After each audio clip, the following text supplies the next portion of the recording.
Back during the Cretaceous, we wouldn't be next to an outcropping of rock in the middle of Kansas, we would be at the bottom of the vast Western Interior Seaway. Not only were sea levels far higher back during the Cretaceous, but the middle of the American continent was also below sea level because the Rocky Mountains didn't yet exist.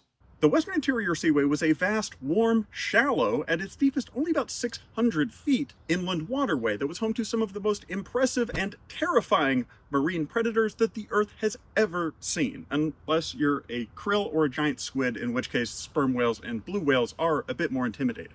The most dominant predator here by far was the mighty mosasaur, which was the size of a humpback whale over 17 meters long. Over the roughly 5 million years that the Western Interior Seaway existed, vast amounts of chalky substrate were laid down on the ocean floor, which was eventually compressed into about 600 feet of chalk. That vast ocean of chalk that lies just below the feet of nearly every Kansan is why the University of Kansas has the chant Rock Chalk. Why their mascot is the Jayhawk, we'll have to wait for another video, so follow if you want to see it. Towards the end of the Cretaceous, the Rocky Mountains began to form, slowly lifting the entire Western Interior Seaway up and far above sea level. That process not only left us with the Rocky Mountains, but the rest of what is now the Great Plains is basically a gradual slope leading up to those mountains. Despite its apparent flatness, Kansas actually rises about 1,000 meters from its eastern to western edge.